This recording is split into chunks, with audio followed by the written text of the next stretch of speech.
Compass ধারাবাহিকের আজকের পর্ব। ধারাবাহিকের শুরুতে আমরা দেখতে পাই একজন বৃদ্ধ সাক্ষী মুক্তিমাসিকে দেখে ভয়ে শিউরে ওঠে। তখনই সাক্ষী বলে, মেয়েটা চুপচাপ দাঁড়িয়েছিল, সেই ছেলেটা ঘাড়ে বন্দুক রেখে হুমকি দিচ্ছিল, কিন্তু আমি ওই মুখ কোনো দিন ভুলতে পারব না। এই মহিলাই ছিল, এই মহিলা। তখনই মুক্তিমাসি প্রতিবাদ করে বলে, এই লোকটা বলল আর সবকিছু প্রমাণ হয়ে গেল, তাই তো? পরক্ষণে বিহান বলে, কি বলছো কি তুমি? ওই তো প্রত্যক্ষদর্শী, আর তুমি তো ওনার মাধ্যমেই আমাকে কলেজে নিয়ে এলে, এত বড় একটা বিস্ফোরণ ঘটালে। এখনই মুক্তিমাসি কঠিন গলায় বলে, চুপ, একদম চুপ বিহান। এসবের মধ্যে আবার আমার ছেলেকে তুই একদম টানবি না।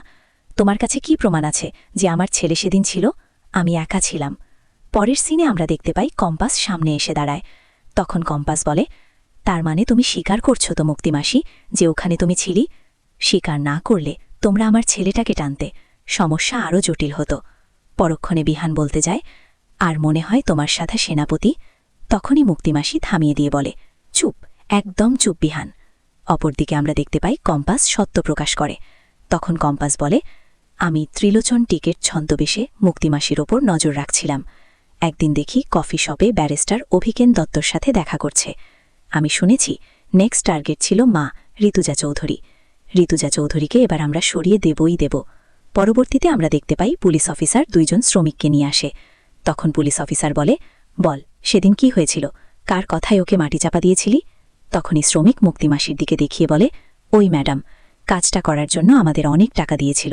পরক্ষণে মুক্তিমাসি বলে, মিথ্যা কথা, কেন মিথ্যা বলছিস তোরা? কখন দিয়েছি তোদের টাকা? তখন পুলিশ অফিসার বলে, আপনার আর ওদের কথোপকথনের সমস্ত কল রেকর্ড আমাদের কাছে আছে। এদিকে আমরা দেখতে পাই বিহান বলে, কম্পাস তোমার গাড়িতে এমন ব্যবস্থা করেছিল যে লোকেশন ট্রেস করা যায়। আমি ল্যাপটপে সব দেখেছি। পরক্ষণে কম্পাস বলে, গাড়ির মধ্যে একটা ছোট্ট ক্যামেরা ছিল, সব রেকর্ড হয়েছে। অন্যদিকে আমরা দেখতে পাই শিবু কাকার প্রসঙ্গ ওঠে, যেখানে বোঝা যায় আগেই সত্য জানা সম্ভব ছিল। শেষ দিনে আমরা দেখতে পাই অঞ্জনা কম্পাসকে জড়িয়ে ধরে।